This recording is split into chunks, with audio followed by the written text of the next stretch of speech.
Hello, and welcome back to another episode of the Pop Podcast, where clarity changes everything. My name is Claudia, and I go by the Light Guide. And I'm Barbara DiMasi, founder of Barbara's Wellness. I am Derith Avila. I am a coach, a women's wellness coach, but primarily a self-trust coach. I love that. I've never heard you say that before. That's awesome. Yes. And we are here where you teach fitness Yes. on a regular basis. Yes. Tell us a little bit about that. Yeah. So this is what I call my Fierce Studio. Fierce is the primary business that I run, coach, live, breathe, sweat. And it is women's fitness. So it's primarily strength training, heavy strength training. And it is my happy place. It's where I personally feel the most confident and have seen women step into their confidence the most. I think one of the things that's missing from women's lives, particularly older, like as we get a little bit older, is on the physical side, the heavy strength training, because there's a fear. I don't know. I don't want to get hurt. And then they don't have access to equipment. And so this place gives you access. And it's also on the emotional, mental side. Physical strength is directly correlated to mental strength.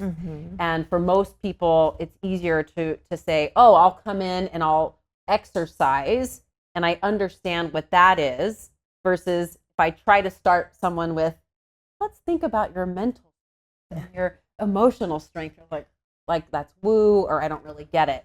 So it's so much easier to get someone physically moving, and then that translates to the other pieces, which comes out as self-trust, self-confidence, permission, take up space, be loud, grunt, lift heavy, do your thing like you do you.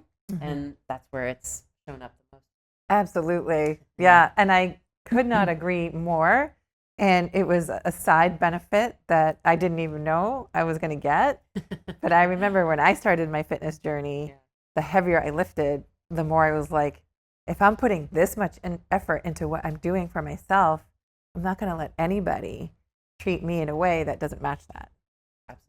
And I was like, wow, that's interesting. It is. And I think the battles, like, I'd rather have my battles in here than out there. And I feel like constantly are doing the self-coaching thing. Yeah. You got this, you can do this. This is tough, one more. That's going in your head the whole time. And when you practice that on a daily basis and then have proof, like evidential proof right then and there that you got this, you can do it. Yeah. Outside there, it becomes so much easier. Not so easy, much easier. but easier. Correct. Because you have the practice inside this room. Yeah. And I don't think that a lot of people correlate that together. Agreed. Right. And that's why I love what you do and your messaging, and that you call it fierce, and that you work with women and make that accessible for them. Yeah. You know, fear started really a quote. So, tell us the quote. So there's been a lot of journeys in my life, and there is a point, this is back in 2011, 2012, where I hated my life. I was living somebody else's life. I just basically said yes because I didn't really know what I wanted, what I was going to do. And I ended up in a marriage where on the outside, like, I had it made. Like, we lived in a ginormous house. I had a nice, fast car. I had a 3-level closet. Ooh. I still miss that closet. I know. As women, I do miss that closet. However, I know. like, all the boxes were checked, right? And Yeah. and again, from the outside, it was like, wow, this is incredible. And it was very much like a Cinderella story. But there was such a void in my life. And it was like the me box. Like, I'm like, house, husband, money, whatever. But it's like, what about me? And literally on vacation, made an excuse to get away by myself because I was like, I don't want to do whatever that was. And I was frantically searching, and literally on Pinterest. Love it. And this quote popped up, and it said, this is the year I'll be unstoppable. This is the year I'll be strong. This is the year I'll be kind. This is the year I'll be brave. This is the year I'll be fierce. Oh. And I got chills. This is now. I got chills. Yeah. Fast forward a little bit. This is December 2014. And I, like, that's it. Because to me, and it was kind of in a I'll say a script font. So there was some femininity to it. It wasn't just like a tiger, with claws yelling fierce. But to me, fierce was this beautiful combination of strength and feminine. Like I'm smart and I can hold my own, but I'm also extremely curious. Like I can be strong and sexy. It was I can be strong and beautiful. And beautiful. It was this and piece, and I was missing that. And at that point in my life, I'm either myself or I have to be this completely other thing. And it was such a reminder. That's what I want. That's what I want to go after. Yeah. And that was in December of 2014. In January of 2015, I basically kicked off my business, Fierce. And it was the first challenge that I did under Fierce, which included fitness and all those things. And it's just kind of grown from there. That's amazing. Yeah. So it sounds like that moment that you found that quote was your pop moment. Yes. So pop stands for the power of pivoting. And it was the moment you pivoted and said, there's got to be a change. 1,000%. Yeah. I knew that was like, it was like, there was no going back. Yeah. Because of how I felt, because of what I read, I knew I was meant to see it. And when I chose at that point to then say, okay, if I'm feeling this and I know I need this, there's got to be other people out there, women, that are feeling this. And I switched to just coaching with women in that January 2015. And it was a pivot. And the main pivot was self-trust. Yeah. It was like putting in the reps, the same I did in the gym. Because at that time I was expert in fitness. I was training women. That part was really good. And so I had this beautiful practice and habit and routine around putting in the reps. I just had to pivot and shift the focus to the mental piece, the emotional piece. So putting in the reps for me at that time was reading books that were aligned with the direction I wanted to go, talking to people that had lived the life that I was working towards, meditating, journaling, all the pieces that we talk about, I think all of us, but even in our lives now, I mean, those pieces, while they may seem ordinary, were life-changing for me. Absolutely. And it's because it reminded me who you are, what you want. It's okay to what you want, even if nobody else agrees or thinks it's the right thing for you to do, to make a shift and a pivot, even if lives change, it doesn't feel good in the moment, actually is terrifyingly hard in the moment, that it's okay. It's okay to feel those things, but it's a practice, and that practice of physical and mental is what actually allowed me to pivot in the direction that led me 12 years later. Amazing. Yeah. And I think that it's so wonderful to point that out. And what I want to point out that you said is that the pivots are small, right? They're like small things you bring in. Like maybe now you bring in journaling, maybe now you bring in meditation, maybe now you bring in nutrition, maybe now you bring in self-love. Those things are the easier things. It's when people start saying like, wait a minute, that's not the agreement we have of who you are. Right. Wait a minute. Wait, what do you mean you're going to change? Right. We're not comfortable with you changing. And that's really the hard part. Yeah, it is. And I think that a lot of us get stuck with, we say, well, I don't know what I want. Oh yeah, we do say that. I know. Yeah. I don't think that that's true. I agree with you. I think that if we knew that we could say what was on our heart, not even in our mind, if we could say what was on our heart and nobody's feelings would get hurt, right? Nobody would judge you. It wouldn't have a negative impact in any capacity, and you could just move forward like everything's great. I think we would all say like, okay, in that situation, this is exactly what I want. Yeah. So a lot of the times I go back to clarity, and I think clarity is necessary. Clarity changes everything. It does. And what most people, I think, struggle with is trusting the clarity.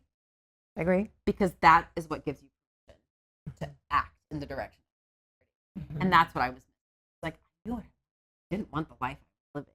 Yeah. I was grateful. Yes. But I knew there was more from a fulfillment soul standpoint, not from a stuff experience standpoint in that type of life. Yeah. I was terrified to say it, and even more terrified to act. I always come back to the movie Eat, Pray, Love. Oh, I love that movie. And so, and of course, I think Julia Roberts, I read the book too, but I always picture the movie. And there's a line in there, and I'm paraphrasing, but she says the only thing harder than leaving was staying. Yeah. And that's how it felt. It's like, it's terrifying to leave. I had nothing. I had no money. I mean, you have nothing because you've given it all up, which is a problem. Right. And then you're like, now what do I do? But to stay would totally break me, even more than I am now. Yeah. And that's the permission that I needed. But the only way I was able to get the permission was through the pivot of taking this habit, so to speak, of putting in the reps to build this new muscle of permission, like moving, trusting myself, even if I didn't really know how. Yes, absolutely. It's terrifying and necessary. Yeah. And I said that in my latest newsletter that, like, I leap before I know the answer. Oh. And a lot of people think that I'm reckless. And a lot of people think that I'm courageous. Correct. And it's actually neither of them. It's just the way that I learn, right? It's the way that my nervous system, my brain learns, right? And so, yes, I've learned how to give myself that permission, like, over and over again. But I wasn't always like that at all. And Barbara's like, you were shy? I know, exactly. She's like, I can't imagine you. But I was timid and shy and awkward and all of the things. And it took, like, I would imagine myself throwing a hat over a fence and not being able to see what was on the other side. And I would imagine myself climbing over this wall all right. So I just taught myself how to do it over and over again. Yeah. Yeah. A motto I adopted during this phase, like 2014, 2015, 2016, was actually 2016 was the year that I moved from Texas. My motto was ready, fire, aim. Oh. So most people are like, wow. ready, where should I go? What should I do? Yes, no, who, yes, where, what? So much. And for me, and it can get you in trouble. I know. It has. Yes. Like, Yes. It has. Yeah. You're like, great idea, let's go. And then you think, oh. like you got to backpedal and like, didn't think about those 18 things. Yeah. And so, but there's also this beautiful phrase, I believe it's a book called Failing Forward. Yeah. And it's like, even if I stumbled and fell flat on my face, which I've done a bazillion times, it was always forward. Forward. It was never back. Right. And so it kept me moving in a direction, even if I needed to shift and pivot, which you always need to. Yeah. Sometimes a lateral move, but then you're able to go forward again because you're taking action. Yes. And just like permission, just like clarity, just like self-love that you both have said, just like self-trust, it is a practice. Yeah, and it is. It's a rep. It's a rep. It's a rep. It's a rep. Reps. And some of those reps are like, an eighth of an inch. And some of them I'm powerlifting over my head.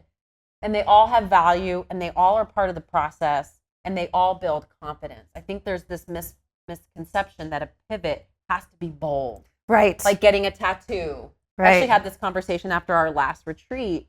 It was like, oh, well, I'm not making bold moves like you, which was another woman in the meeting, which did recently get divorced and recently moved literally across the country. Yeah. Very bold. Yeah. You know what's also bold? Is saying no when you want to say no versus always saying yes because that's what you believe you're supposed to do. Yes, absolutely. What's also bold is like it's very bold. Changing your reaction to something that someone says or does to you because you know in your heart it's right. Like to me, that is bold too. And that's a pivot. It's a pivot. Changing your behavior of a yes to a no or a no to a yes or a whatever the response is, that's a pivot. Absolutely. It doesn't have to be big. It just has to be true. Oh, can we just quote that? It doesn't have to be big. It just has to be. I have to repeat that because my hair's just stood up on end. Because you know that's it. It's like we've done things in our lives. We've said things. We've done things. We've thought things. We've practiced things that weren't true. Yeah. And it leads you in a place where you're constantly questioning. You can feel it. You can feel it. You feel it. You're unsettled. You feel it. When it's true, regardless if it breaks someone's heart, regardless if it breaks your heart, regardless if it changes relationships or life paths, if it is true, you are able to move through it. Yeah. Because it's a yes to you. It's an alignment. Yeah. And to me, that's always been like the test. Right. Like, am I going in the right direction again? Ready, fire, aim, even if you fail. Still true. Right. Exactly. It was so true. And And something that accompanies that truth is love.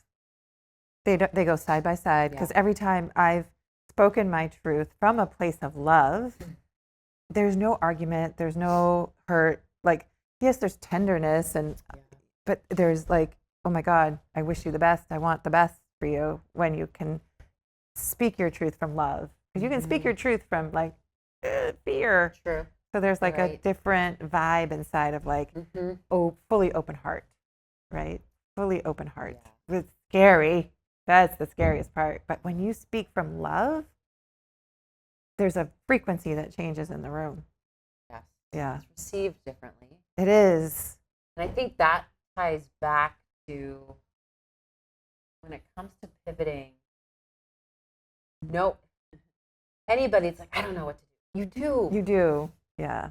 So even when someone comes to me, or we like at a retreat, or even in a class, in a session, should I lift?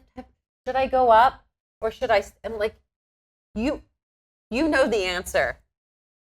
What's the answer? Because you know 100%. If you're lifting weights, you know 100% if you can't go up. You do. If you're even contemplating, Coach, could I lift? Like, if you're even thinking about it, you know you can. You're just afraid to do it. Yeah, exactly. You know you can, or at least you know you want to. You're just afraid. And that's it, is that people know what they want. Yeah. And when you use love as the anchor, it allows you to move through that fear. Right. To say yes, or take the next step forward, because it's like you have a net. Safety net. Exactly. There's no ulterior motive. Right. It's just because it's true. Yes. I think that all of those line up together to propel the pivot, the shift. Let's change forward. Yeah. So you've spoken. So we started the conversation talking about you as a coach, as fitness reps, and then we started speaking about you started speaking about the retreats, but I don't think it's clear. So I'd love to pivot and have you speak about how that was born for you, where it came from, how you started, how it's developed, and yeah. So Fierce, like I said, basically was born in December of 2014. I kicked off the first official Fierce program in January of 2015, and it was called Fierce.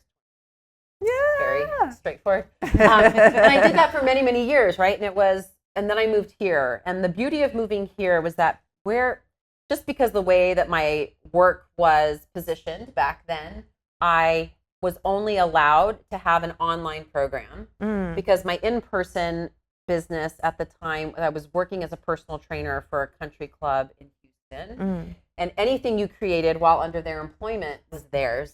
Yeah.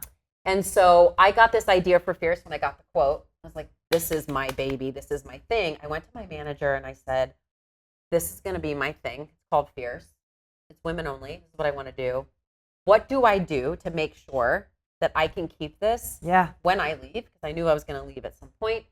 It's not a conflict of interest.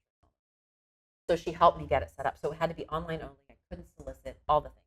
So it was existing only online, and it was fitness. But what I realized, and this is what ultimately led to retreats, is that I always started with fitness because that was my area of expertise. I got my degree in biomechanics, kinesiology is my jam. Like, I studied it for decades at this point. I mean, I'm 47. I started teaching group fitness at 15. Oh my God, how fun. There you go. Oh, cool. Like 31 years I've been doing fitness.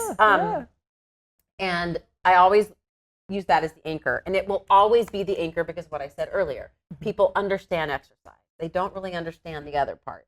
This is the in, we work our way there. In these challenges that only existed online, we had fitness, but we also had the mindset component. Did you? Even back then? Yes.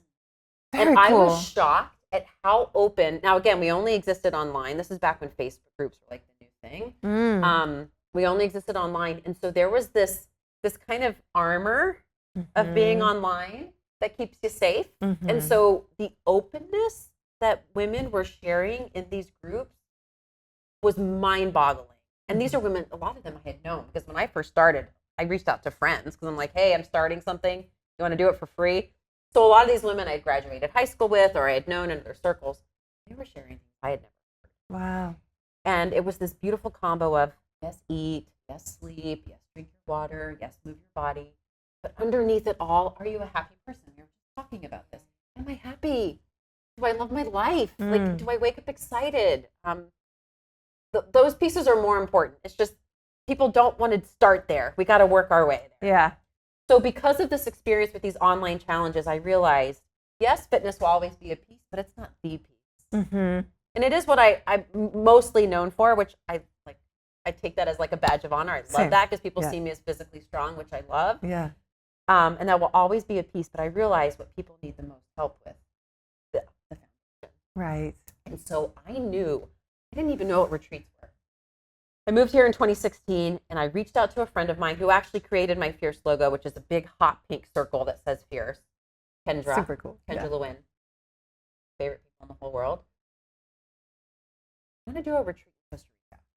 This is 2016. So I don't even know what retreats really are, but I knew that they were transformative. Like I knew that if you could get people away from their everyday life and you could get them in an environment that supported wherever they were and what they wanted to do, it would be powerful. Mm. He said, well, a mutual friend that we had, Rosie, from Costa Rica, why don't you reach out to Rosie? Yeah, I'll reach out to Rosie. So now this is 2016. I reach out to Rosie. I say, I'm interested in doing retreats in Costa Rica. And she said, Derith, I am building a retreat house in Costa Rica right now. Kid you not. Oh my God. So we planned to do it in 2017. Construction, the house wasn't ready. But I planted the seed then. I had been to like personal development retreats, maybe even corporate retreats to an extent when I worked with Gold's Gym back in the day, but I didn't really know what wellness retreats were. Anyway, long story short, Rosie's building the house. It's not ready. It's not ready. I had this itch to do it. One of my first clients ever when I moved to Massachusetts has a family house near Squam Lake in New Hampshire. And she said, why don't we do a mini trial retreat there? Great. It was 7 women, 6 women and me. We drove there. Everybody brought food, potluck style, very like, Rustic. Rustic. Let's create this together. It was a 2-night retreat. We drove up. I did some journaling. We did some yoga. We did some roundtable conversation. We built cooked together. Like I am in. Oh, like even at this spark. level, Yeah. which it wasn't deep, meaning like we didn't have these deep coaching sessions or anything. And I really hadn't honed my skills as a retreat leader. Like this is Yeah. because if I can get you out of all of the things that trigger your typical response, your typical behavior, your typical reactions, your typical motivation, your typical truth. Yeah. If I can break that, interrupt that, disrupt that, and get you here, armor off, expansion on. I see things through a bazillion different lenses. Women are open, and that just kicked it off. So during all of that time, Rosie's building the retreat house. And then we had our retreat in Costa Rica in 2019. Oh, wow. And I just finished my 14th retreat. I know. When you said that to me the other day, I was like, 2 weeks ago. Yeah, wow. 14th. So between 2017, because that was the Squam Lake retreat. Yeah. So I count that because it was Of life-changing. course, yeah. Between 2017 and June 2026, 14. And they have become, now I have done the training and the work to be able to really just create a safe space for women to hear their own wisdom. That's really what it is. Yeah. Like, I've even said when people come to retreats, like if you came here for me to give you the answer, you're going to leave disappointed. I will help you with every skill, tool, ounce of who I am and what I have. But this is for you to hear it, to finally get quiet enough to hear it and trust it. Absolutely. Then we give you the tools on how do you then move forward. Absolutely. So that's where retreats were born Oh from. my God, that's so cool. Yeah. And something that you said about 2017, the retreat at Squam Lake, that I have found as we've been planning for this retreat in October, is that when we're teaching, we're living. We're going through it just as much. Oh, for sure. You have to. Yeah. I think that's what qualifies all of us most as coaches is that we've lived the life, the things. Like you tend to find your area based on where you've had the most personal challenges, right? A lot of businesses were built out of my own challenge. So I figured this out because anybody that's going through this can do this, Yeah. or even for children or family members. That's a big motivator. Absolutely. Someone asked me the other day, and what are your credentials? And I was like, life. Life. I was like, how about everything I've been through? Yeah. Yeah. And that's the other piece too, is that we're so used to polling, surveying, asking, assuming that like, I just need to figure it out. I just need to figure this out. That's the book. That's the course. That's the thing. Yeah. As if the answer is outside of you. Yeah. And while, yes, we use the retreat as like I guess it's like the connector, the answers are like, you've got it. Yeah. You just need to pull it out. Absolutely. Yeah. Yeah. So and what happened, what I realized was that because I've had these life experiences, when I'm listening to people, I have compassion and understanding versus a educated, book smart, multiple degree person isn't listening to the person who's speaking to them. They're just waiting for them to finish speaking so that they can give them the protocol, give them the diagnosis, give them and that's the difference between learning from life and coming from a place of truth and love and heart versus like, are you done talking? right. Right. And I do think there is space where both can exist. Right? Absolutely. We've all And I agree. have had exceptions. I mean, yes. Where you meet someone, you're like, I've never, my primary care doctor. You think like very initially, it's what you were just saying, like symptom medicine. Yeah. But without her, she actually was the person who led me to my functional medicine doctor, who then led me to basically a heart method coach, which ultimately did the unlock. Yeah. But so there are exceptions, and I think obviously you need some level of course training. Yes, of course. Right? But you're right that the biggest qualifier is that yes, we have the knowledge and we have the experience, the lived experience. Yeah. And so when people hear that what you've gone through, and you can use that in your delivery of, then this is what we think is the next best step for you. It means so much more. Absolutely. It's so much. It's true to not only the nature of who we are, but then the person that's receiving it feels heard. They feel Feels heard. held. Even in our meeting last night, I said one of my favorite things about you is that you listen. Oh. You truly listen in a way that's, oh, that's what she's saying. That's how it connects, and this is how then it moves us forward, not just you or me. It's really powerful, and I think that's the biggest differentiator. And at a retreat, it's collaborative that way. Absolutely. Because it is they have the wisdom, They we do. have the tools, and together we create the path. Exactly. Yes. And I think it's so important that you pointed that out, because having been on multiple retreats and people asking me, why do you continue on going multiple retreats? And it's because we don't stop growing, changing, shifting, and evolving.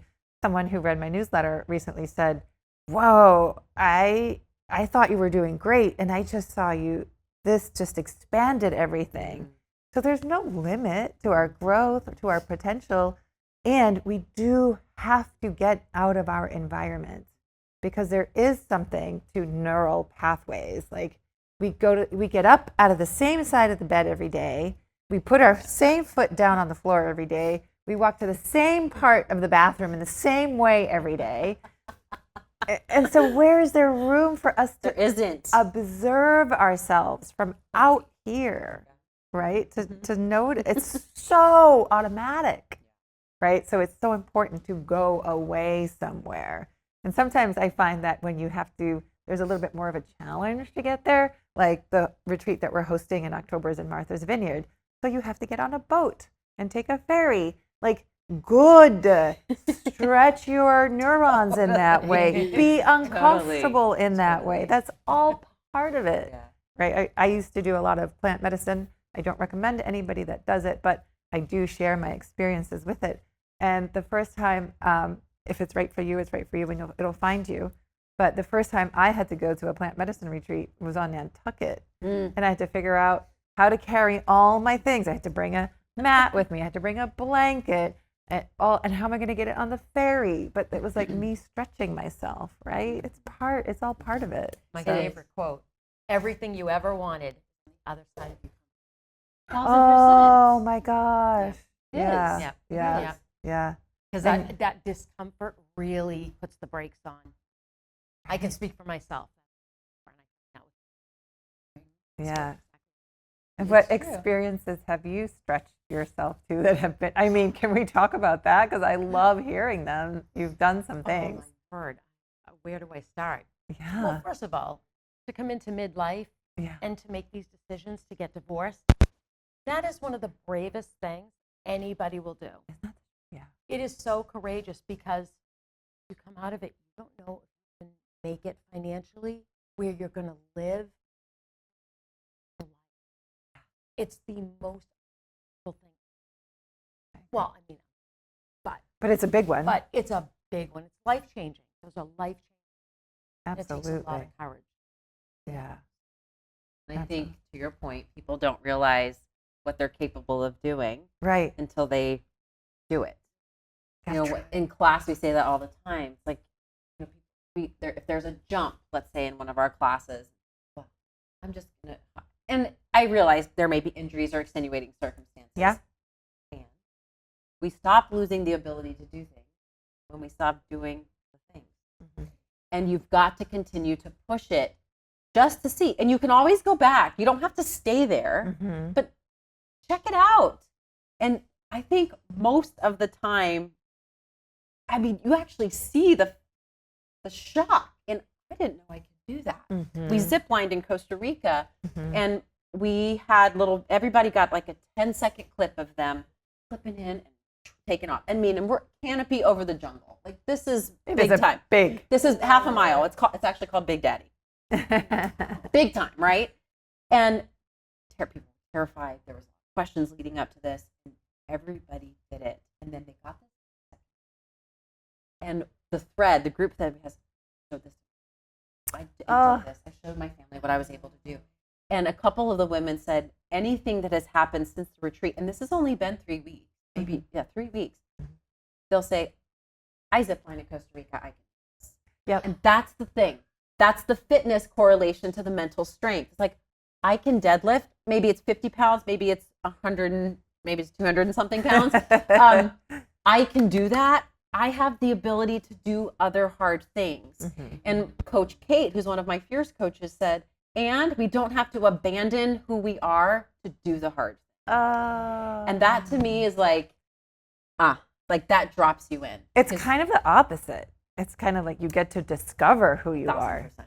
1,000%. by doing that. And the more you stretch, to your point, the more Yeah. you realize you can do it. Yeah. And then that allows you to tap into your wisdom, which then allows you to receive the tools that we have so that it's not just this is a great break from reality, Right. but now we can take this and move forward.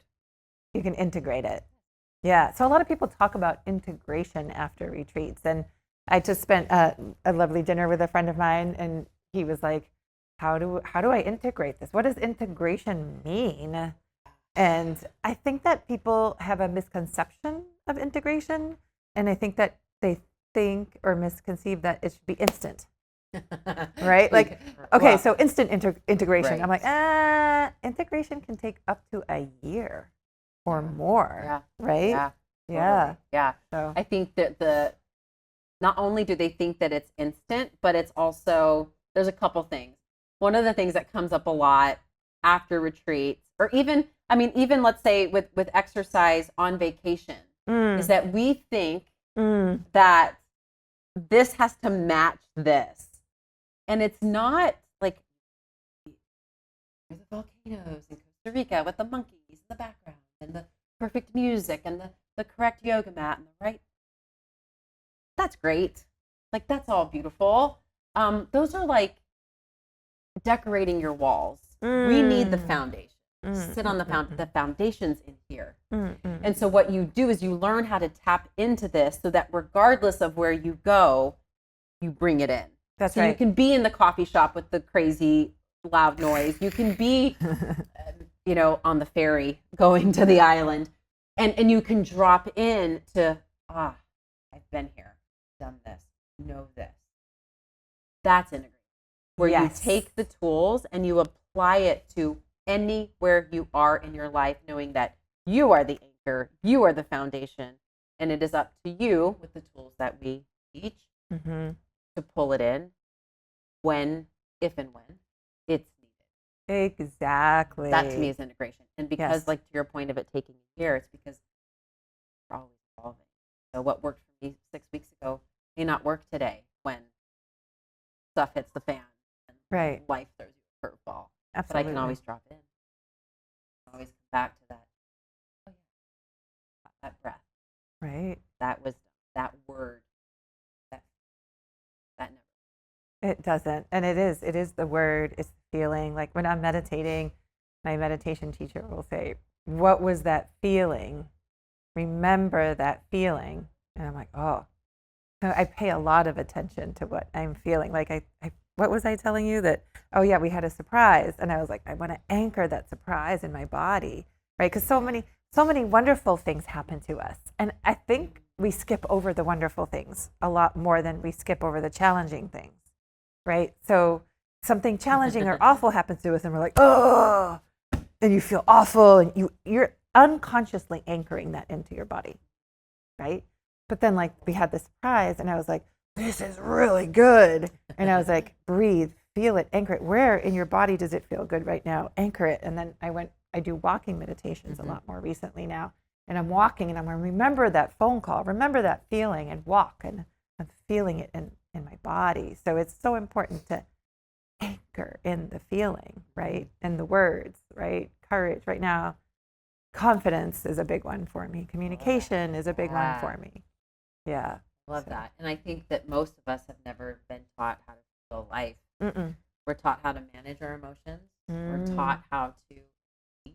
Mhm. We're taught what's allowed and what isn't, accepted and what isn't. Mm. But we're rarely taught how to feel. And even if when we do feel, especially as young children, you're usually told, don't feel that way. Right. Stop crying. Yeah. Don't get mad. Right. Don't do this. Don't feel that. Quiet that's- down. And then Settle down. And then that's where the ability to trust ourselves starts to get really. Mm. And so then to try to do it as an adult after it's been neural pathways, this is your area of expertise. It's so deep. Yeah. To try to reroute that can feel monumental when you don't have the right tools, right? Yeah. But The habit. becomes the habit.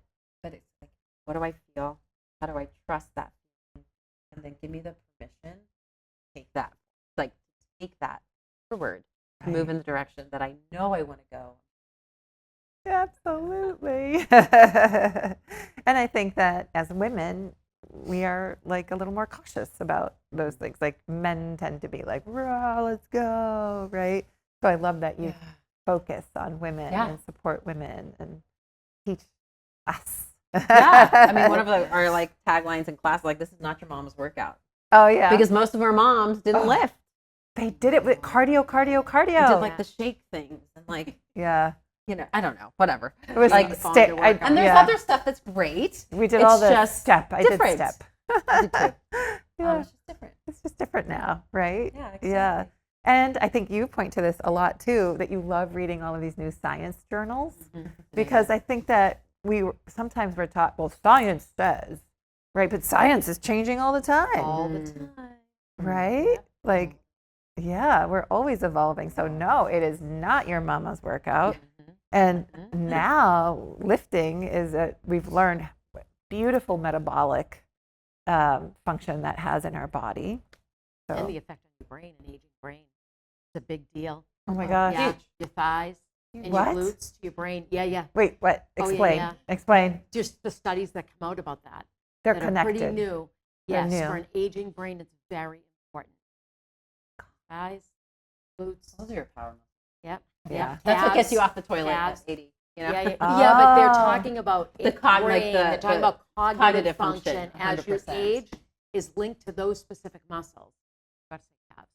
Yeah. Ooh. Yes. Lower Yeah, yeah, yeah, extremities, yeah. It for sure. lights up certain parts of your brain, Oh, makes neural connections, so it keeps the brain from aging. yeah. So being hard on those muscles is important for aging. Oh, So, wow. yeah. Yeah. Don't skip leg day. Never. Right? Yeah. No. Something else that was really cool that you were talking about children being told not to have their feelings. Something that people don't realize is children have specific brain waves for up until they're 7 or 8, they're in what's called theta brainwave. So theta brainwave is the hypnotic brainwave. And so if you're in this hypnotic state and you're telling children specific things, you are wiring them for their future, right? And people don't know better. It's not No, I'm not saying it's bad. I'm just saying this is what we're up against. This is what we're up against. Totally. Yeah. It's so ingrained. Yeah. It's taught, reinforced, conditioned, and then literally your brain has the neural pathways to repeat that behavior over and over and over. Yeah. And I think our last guest was talking about that too, that was her biggest shift was when she started changing her neural pathways with, oh gosh, I forget what she was doing. But yeah, absolutely. And the cool thing is, our brains are able to change. You are able to retrain them and remodel them and update them. I call it the operating system. Right? I say that all of the chakras, energy centers in our body are the software in our body. They're our operating system. And that the brain is like the CPU. The nervous system is the central processing unit. So if you're overthinking and overfiring and overworking the brain and the central processing unit, you're going to fry out the rest of how is the software going to keep up, right? So it's so good to take the time to go on retreat, to sit. I have a new saying. I created a new little logo that says lift heavy and sit quietly. So because you need both. You need both. And you need the extreme contrast. Yeah. I think a lot of people idle in the gray. Yeah. It's like you actually want heavy, push, intensity, do your thing, and you want almost the complete opposite. Yeah. Just, I love sit quietly. That gives you like this perfect like visual of and it is the contrast that actually brings us into balance. Absolutely. And I think a lot of people miss that. I got to do more. I should be pushing through. We ignore the messages from our body. More is better. It's never enough. I got to keep up. Just pause and listen. Because again, back to that like example of someone in class, like ask yourself, not me. Yeah. You'll know the answer. Right. And they always know. Right. And sometimes it is, no, I'm going to stay here. Yeah. Beautiful. Great. I love it. Yeah. I love that as much as going up or going down. Going down. Yeah. I know. All available. What is your body asking for? Exactly. Like sometimes I'll go to do a deadlift, and depending on where my body and my back is, I'll go to do it, and I'm like, not today. Not today. Step to the left. Go a little lighter. Exactly. Yeah. Pivot To the left. That's an example of pivoting right there. That's a small one. Right. Exactly. It's very powerful. So if you had something to share or encourage or, what message would you give women? Yeah, I think the first one is to trust, is to tap into that self-trust. Yeah. It's more about permission than trying to figure it out. Yeah. And I would say most of the time, the thing that you're resisting is the pivot. Yeah. The thing that you're resisting Yeah. is the pivot that you Yeah. to propel you in the direction you want to go. Absolutely. And what's so cool, what just hit me, is that part of the power of pivoting experience that I deliver in one of the segments, the question is, what have you been avoiding? Pick that. It's like, tell me what you avoid, and I'll tell you where the work is. Yeah. 1000%. Absolutely. I went to a talk recently, and the woman on stage was saying, people ask me how I got to where I am, and da da da da. She's like, I just dove straight into the fear. Beautiful.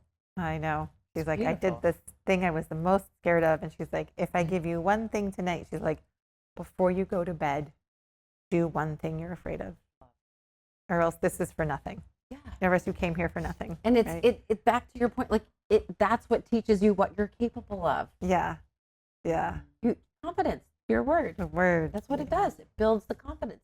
Yeah. Putting in the reps. Yeah. That self-trust muscle. Sure. Absolutely. Yeah. So Power of Pivoting is happening. Yes. Yeah. Tell us when.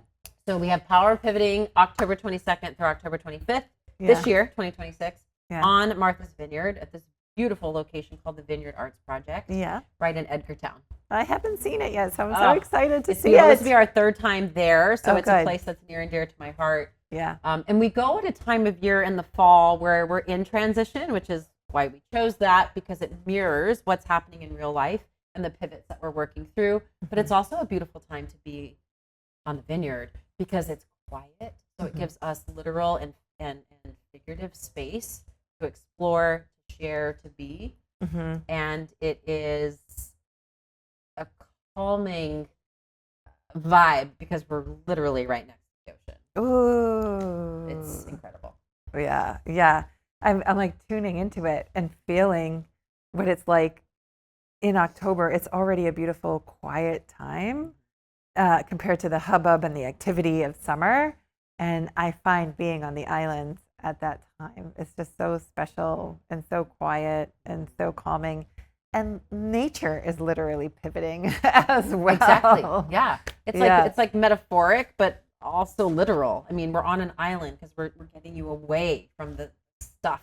Yeah. Like retreat literally means to go away. Yeah. So we go away so that we can go in.